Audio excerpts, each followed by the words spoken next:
we know that the internet is going to help consumers. It's going to let them find products they wouldn't have found before, get better prices than they would have gotten before. The fact is that the competition here is more intense than anywhere else, because setting up a website is now just buying some boxes of software and buying a very low-cost PC server from the great companies that do that work, and boom, you're up there. You're just like everybody else. And so what those business models look like, that's in a constant state of refinement. The profit margins will be under attack just because you'll have so many entrants into the field. I've also read that you said that the internet will take longer to evolve. Is that true? Well, certainly the internet is very much at the beginning of what it can achieve. I mean, we don't have wireless devices, we don't have these tablet devices. Most homes, if they're connected at all, are using a phone dial-up, which is a little bit slow. And so, we haven't seen anything yet. People aren't incorporating it into their lifestyle, but they will. And so the rewards, the companies who really do their job right, that the rewards are out there in the future. That's partly why people have these big valuations, is because they're anticipating that some of these companies will be there when the business is 50 times what it is today.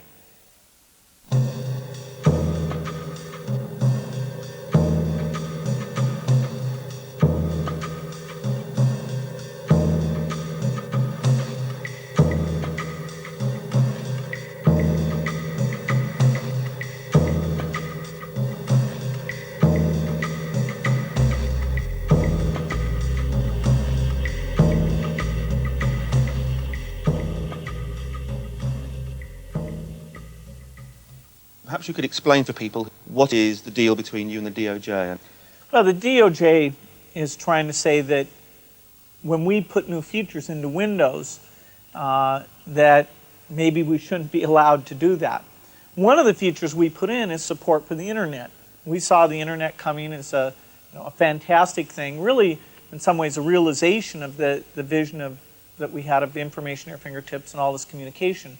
But it caught us by surprise how it bubbled along at a very low level, and then all of a sudden in 95, 96 just took off.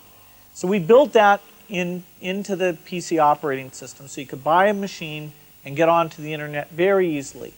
And what they're saying is we shouldn't have done that innovation, that we shouldn't have integrated it in, that we should have made people buy it and install it as a separate product, that we shouldn't have brought the price for that down and just had it there as a no extra cost feature.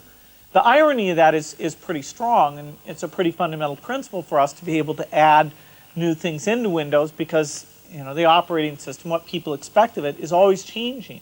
They'll expect speech in the future. They'll expect vision in the future. And so we're just at the beginning of what we need to do there. So we're being forced to say, although we're successful, we're allowed to innovate. I can guarantee you that no matter what goes on, there'll be many, many years before anything comes to a final conclusion. In the meantime, it's key to understand there's nothing holding us back in terms of improving the system, hiring the great people, moving ahead, because the opportunities now and the cost now is as intense as it's ever been. In the court case itself, would you do anything different from the way you've done it already? Oh, there's nothing that we look back on and say we would have done any differently. Our commitment to the internet, our commitment to bring those capabilities to people without charging them extra, that is the pro-consumer thing we've ever done. The actual court case, talking about the video evidence, certainly what the press was saying was that you'd got you came over not very well. Do you regret doing the video evidence? Well, I'm not involved actually in the court case. We did a video that proved exactly what we'd said, which is that the internet capabilities are really tightly integrated into the system. When you get help text, it's the internet thing. And the government attacked that video, and so our guy, incredible guy, stayed up all night and made one himself that showed all those things again without any of the confusion they'd managed to introduce. So I think we came out of that super well. The press is always going to be tough on companies that are successful like we are. That's the name of the game. We've been in that for many, many years. And as long as we're driving the products forward and getting people excited about computing, we're doing what we love. The fact is that innovation has allowed companies in the United States to lead in this whole internet thing. And that principle is a very important principle. I have no doubt that principle will be upheld. You don't have to do any contingency planning. We've been picked as the people who have to go out and show how important that is, and we will do that. The amount of competition is ever increasing, and that's partly why I love my job, because we've got to do new things. We've got to make it easier to use, more powerful, less expensive. We've got to go into these new form factors, and we're full speed ahead.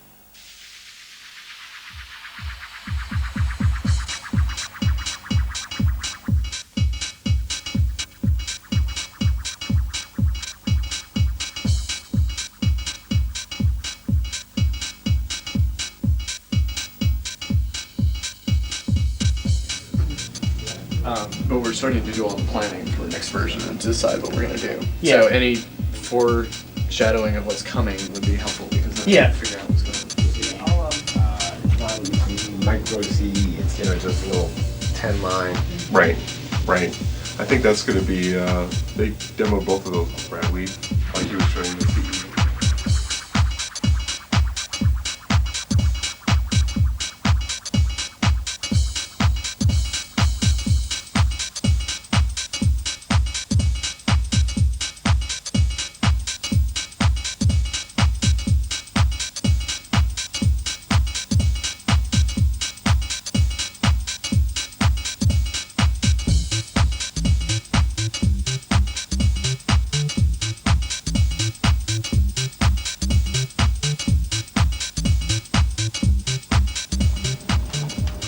Hi, can I help you?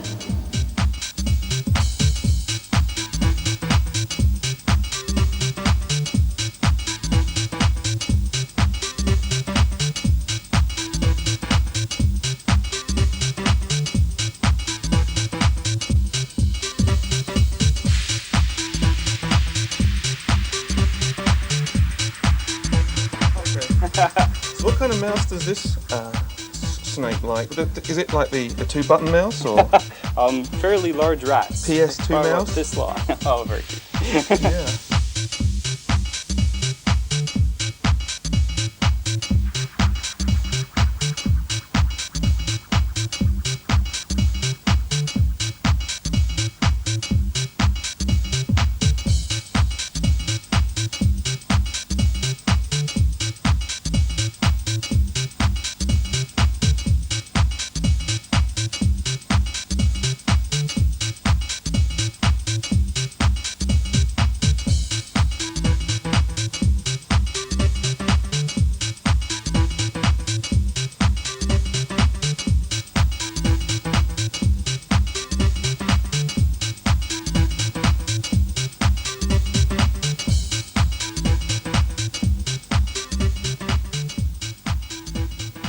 Asking us specifically some questions about how our recalc engine worked, and he was comparing it with an old version of Excel that he was familiar with. Do you kind of give him new tips now, or does he give you new tips?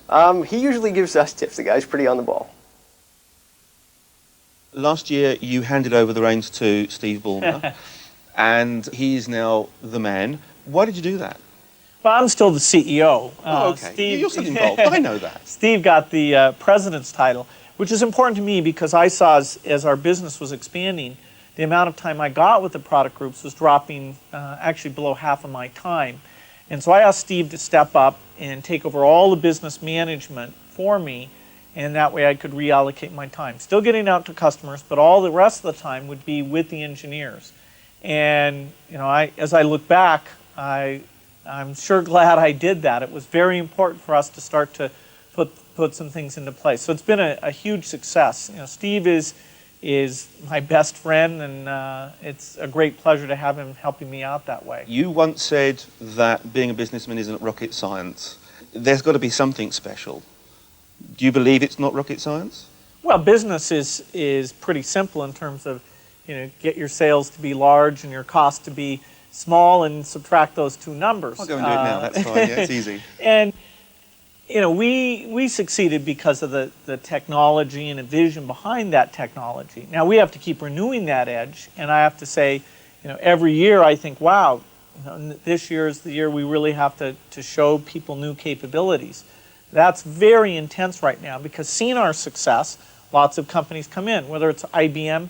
IBM's value is not as high as ours, but they have 10 times as many employees as we do, and they have 5 times the sales that we do. So in a lot of ways, they are still the giant of the computer industry and a very intense competitor of us and our partners.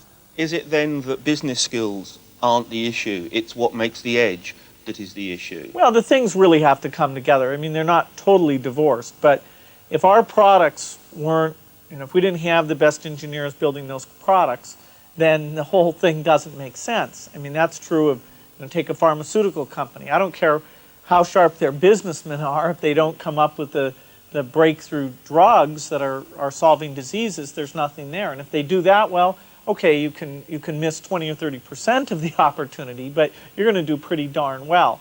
Our business is like that, where if we're the first to do speech recognition right and handwriting devices, which are some of the things we're investing in now, we're going to keep doing very well. If we let other people do that better than us, ahead of us, then we deserve to shrink.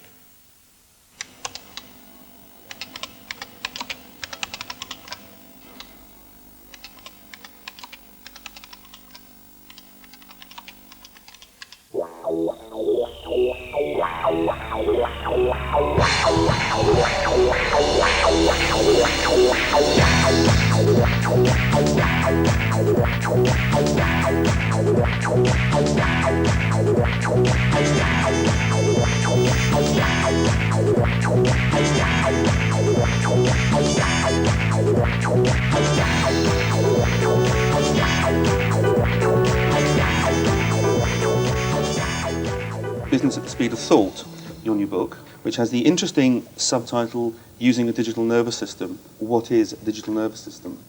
Well, the idea is that you want to move information inside a company, and not just inside, but also out to the customers and to the partners.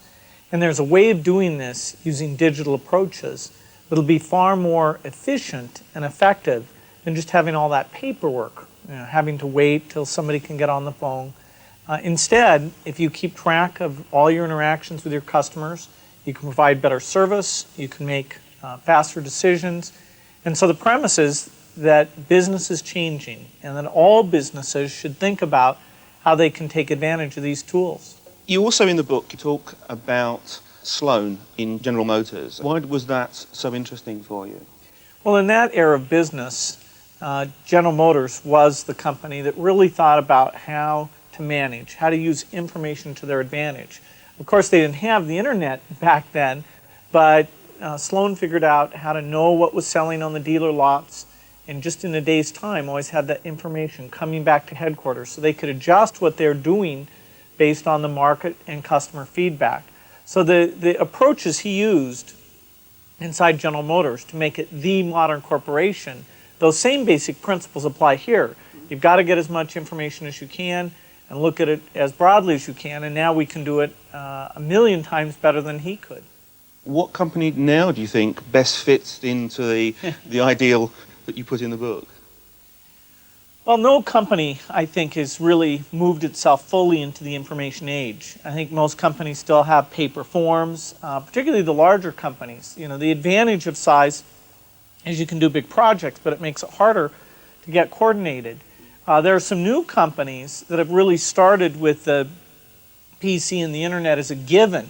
They know that's there, and so they design all the information flow around it. Probably some of those smaller companies are the closest to achieving the ideal. Do you think that you have to be a new company to do it then? I mean, do you think... No, it's just easier when you start from scratch. Most companies aren't new companies, and yet we really want everyone to get the benefit of this. And there is a way to do it a step at a time. And that's why in the book I take companies that aren't all the way there, but they've taken a department or they've taken a project, used this digital approach, and had fantastic results. And that's so that people can see, hey, it works, and it doesn't have to be totally revolutionary.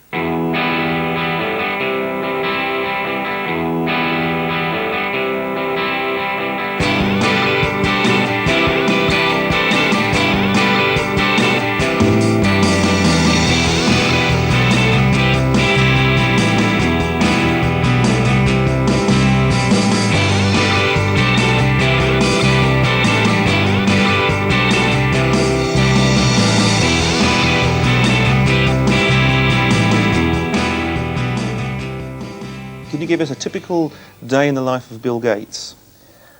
Well, if I'm here at our headquarters, I come in, I have meetings most of the day, which are brainstorming meetings about new product areas that we're doing, typically an hour to 2 hours long. I'll have a customer coming in most days, go over and meet with them as part of a day-long event they're part of. I'll be talking to some people about how we organize, doing one-on-one meetings for people who I think should be excited about some of the new things. Do quite a bit of email. I'll get internally 60 to 100 messages a day, and I want to either read them or respond to those in a thoughtful way. How many do you write off the back of that? Oh, I write maybe 50 messages a day. 15? 50. Whoa. Email is big here, and a lot of those messages are very short, where you can just say yes, no, whatever it is. Then I try and get home by 7 or so I can get a couple hours with my daughter, and she goes to bed, and then most nights I'll go back up and get a couple more hours of electronic mail. What time do you start? I don't get in that early. My first meeting's usually at 8:30 because I've been up on the computer sometimes, certainly until 11 or 12. Your wife must really enjoy your job.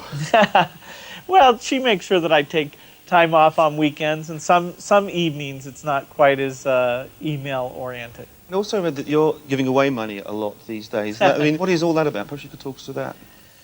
Well, I feel very lucky to have had the success I've had, and I want to take these resources and give them back to society in a way that can have a positive impact. Are you going to be as good as giving away money as you are at making it? Well, we'll see. I at one point I thought I would wait until my 60s to do this, but as I learned about some of the needs, I thought, no, I really have to try and do both at once. Mostly my job, but also the philanthropy, where I've had my father and my wife have gotten very involved and helped out in that.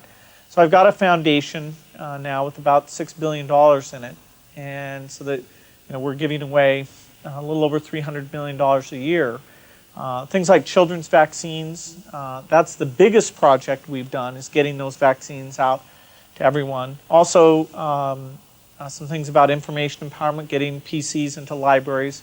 We're doing some things to help there. And so, I'm learning about that and seeing that there's a lot of ways that I can help out.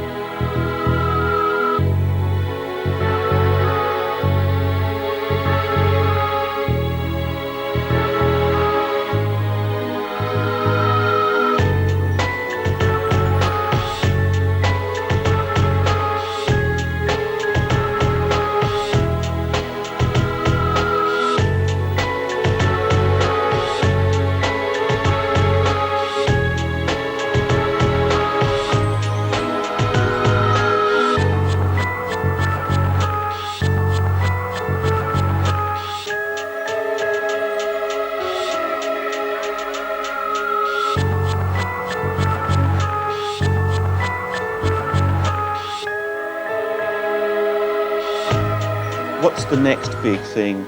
Oh, speech and handwriting. Yeah.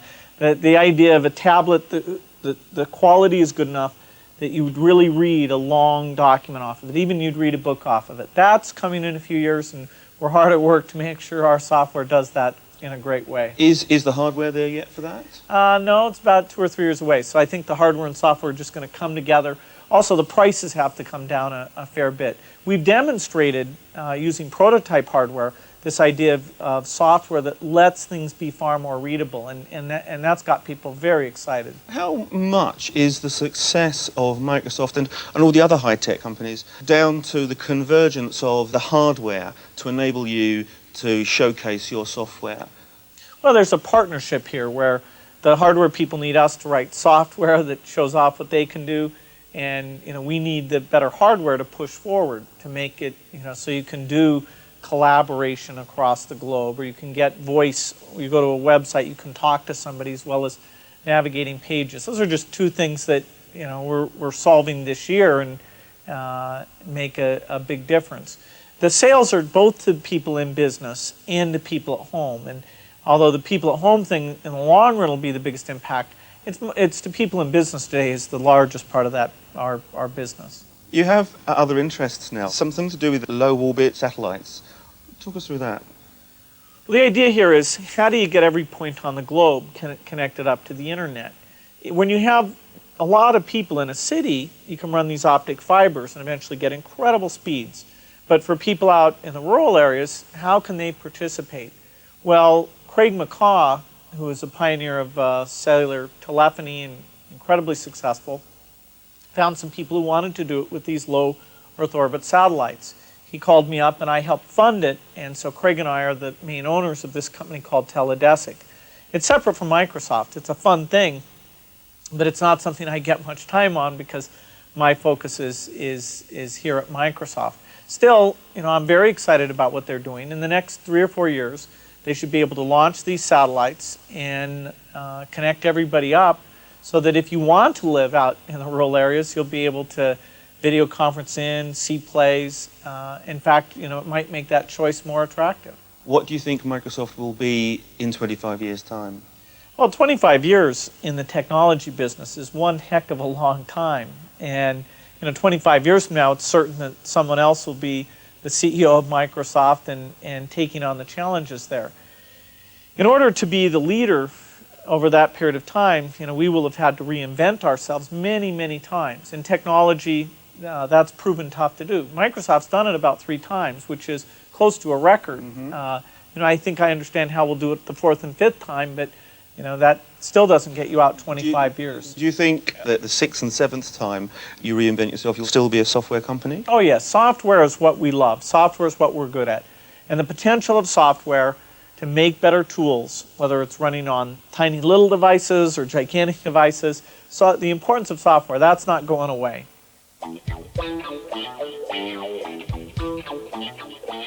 What would you like to be remembered for? Well, I don't think anybody lives to be remembered. I mean, I live to live, not because of something that happens after I die. I think the PC era will be remembered very positively because it was a period of great innovation of a product that affected the masses and empowered the masses like no product before. And it really ushered in this information age. It allowed the internet to get to critical mass. And so having a chance to have been part of that, I feel very lucky.